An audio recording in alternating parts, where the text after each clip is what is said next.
Welcome to FPTV New Releases, and a very special welcome to Writers Guild Award winner, the multi-talented Ann Toole. She writes games, she writes comics. There's nothing that Ann cannot create, and we're very pleased to have her here because she has created the Horizon Zero Dawn graphic novel with artist Ann Molina, published by Titan on the 25th of November and available for pre-order from the links attached to this interview. How are you, Ann? I am great. Yeah, it's a lovely morning here in West Hollywood. Oh, lovely. It's a very rainy afternoon here in West London. So, you know, I feel we're getting both sides of the climate miracle, you know, so 6,000 miles apart.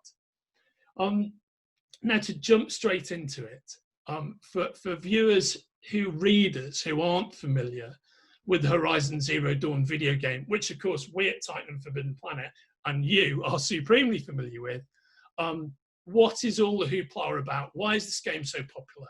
Well, I think it's really exciting to have a new IP, a new world, a new story put out by a major AAA publisher, because there's definitely sequel-itis. So when Horizon blew up on the scene, it was very much in a world by itself, literally and figuratively. So I think that was really exciting. And then, of course, a lot of people responded to being able to play a female main character, which has sometimes been downplayed and ignored in AAA game space. So I think people really responded to Aloy as a character as well. Yeah, I think that is a tremendously important point, actually. And as to the graphic novel, can you tell us what it's about and where it and the graphic novel that you and Ann have created, where it fits into the overall narrative of Horizon Zero Dawn?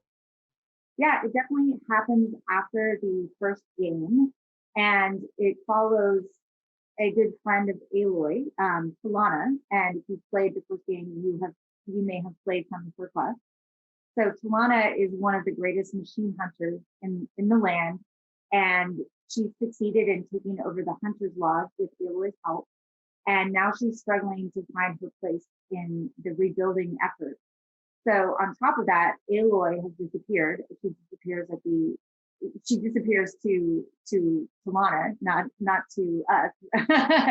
She disappears after the end of the first game, and so Talana's kind of on her own and no one to talk to. So she goes on an adventure to figure out where she fits as a new threat emerges in the hinterlands, a new machine threat. And so she has to decide how best to serve herself and serve her tribe. I think that must have been an amazing, a kind of freeing approach to take, to be given a kind of standalone part of the narrative that you could leap off from the game. How did that feel? How was it creating that? Well, it was great because I was, we teamed up with the Guerrilla team. So I worked with them on site in, I guess it was 2016 now, it's been a minute. So it was nice to come back and start collaborating with them again to come up with a storyline that was in canon for where the games were going and also where Talana was going. So definitely collaborating and bringing out a storyline that really served Talana as a character and the Horizon world. So it was pretty fun experience. And of course, the graphic novel introduces other characters that the fans haven't seen before. And I'm going to ask you how to pronounce this name, because obviously when you watch something in the game, you know how it sounds, right? But am I saying this correctly? Amadis? Yeah, that works. Yeah. It won't become canon until it's set in games. So. Yeah, well, exactly. So we might as well go with my pronunciation, I guess. Yeah. So Amadis is a mysterious character. What can you tell us a little about him? Was he developed specifically for the graphic novel, and how did that come about? How did that process work? Yeah, definitely. It was basically to fill out Talana's journey, because she was going to be traveling into the hinterlands and she needed somebody to play off of, somebody who mirrored in a different way her own story. And her story, of course, is that her brother and father were killed during the reign of a bad king, for lack of a better term, during the time of the Red Race, and they were killed in the Sun Ring. And her whole story in the first game was to not so much avenge them, but restore their honor and take over the Hunter's Lodge, which had been taken over by, not to put too fine a point on a real dick. Yeah, of course, there are many of those abiding in the real world right now, I hear. Yeah. So it had been being run by somebody who didn't care about her and didn't care about the origins of the Hunter's Lodge, which is about honor and about helping people. And she took over, and part of her goal was to make sure that women and non-Karja, because she's from the Karja tribe, she's a Karja noble, and make sure that everyone had the opportunity to participate in the Hunter's Lodge, which is really like, it's an honorable hunting club. Basically, they go out and they fight machines that are plaguing other settlements, for example. And then it also has this sort of hierarchy, is like whoever brings down the biggest, baddest machine gets to be Sunhawk, which is what her title is by the end of the game. Spoiler, sorry. Yeah, so her story is very much about, well, what do I do after I've dealt with this past trauma? And so she meets Amadis, or Amadis, however you want to pronounce it. She meets him and who has his own story, and how he deals with that past is something that dovetails with her own story as well.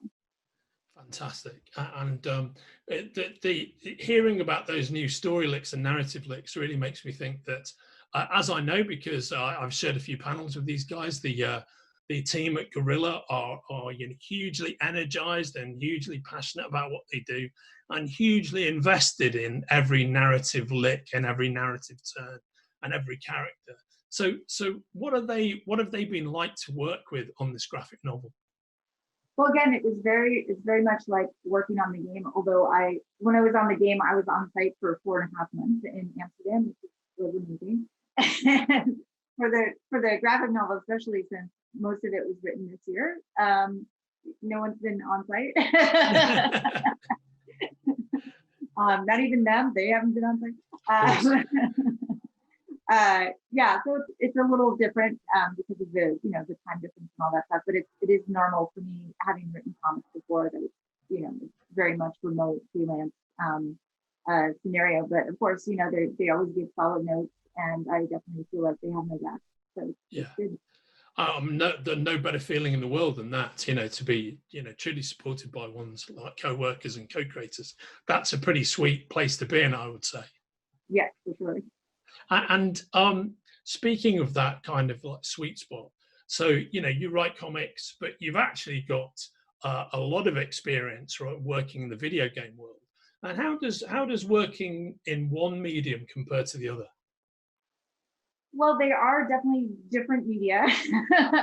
Games is exceptional in all the more traditional media, is the notion of player choice and player agency. With the more traditional media, the only player choice is whether to continue reading.